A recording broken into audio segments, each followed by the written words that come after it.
1 year ago this week, we kicked off a national conversation on fatherhood and personal responsibility.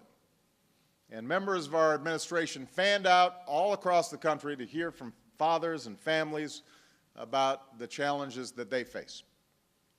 Secretary Arne Duncan, our Secretary of Education, held a discussion in New Hampshire about the link between fatherhood and educational achievement. Gary Locke talked to fathers in California about balancing the needs of their families with the demands of their jobs.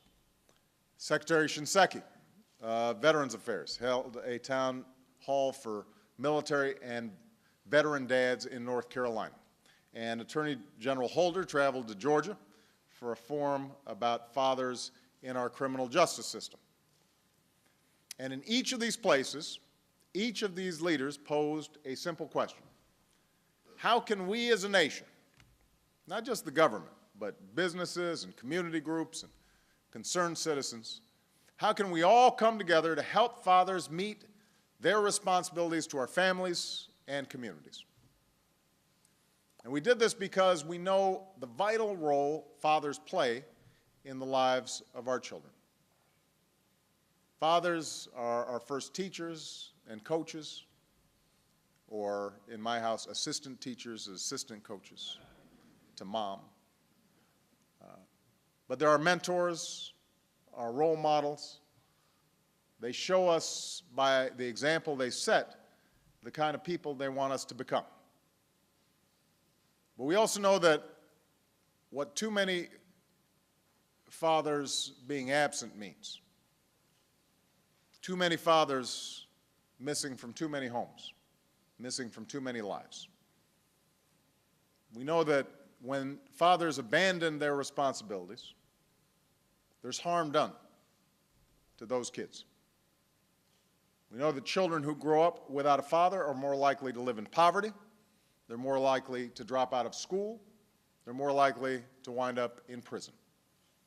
They're more likely to abuse drugs and alcohol.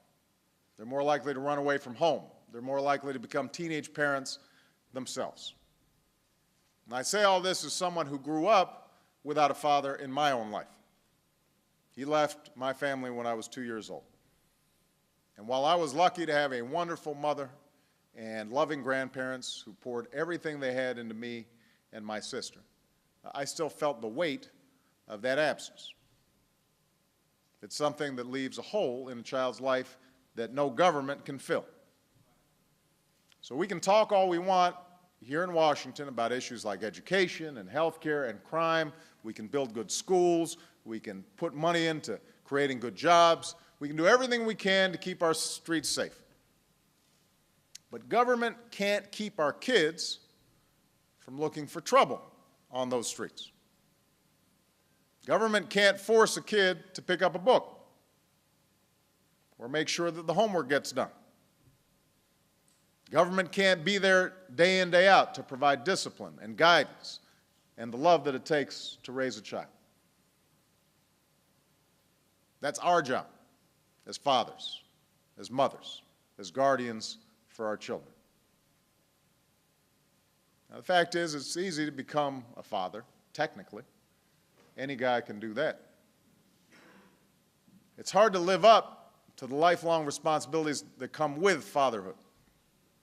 And it's a challenge even in good times when our families are doing well. It's especially difficult when times are tough. Families are straining just to keep everything together. In a time of war, many of our military families are stretched thin, with fathers doing multiple tours of duty far away from their children. In difficult economic times, a lot of fathers are worried about whether they're going to be able to keep their job or find a job, or whether they'll be able to pay the bills and give their children the kinds of opportunities that if they didn't have them themselves, at least they wished for their children. There are a lot of men who are out of work and wrestling with the shame and frustration that comes when you feel like you can't be the kind of provider you want to be for the people that you love. But here's the key message I think all of us want to send today to fathers all across the country.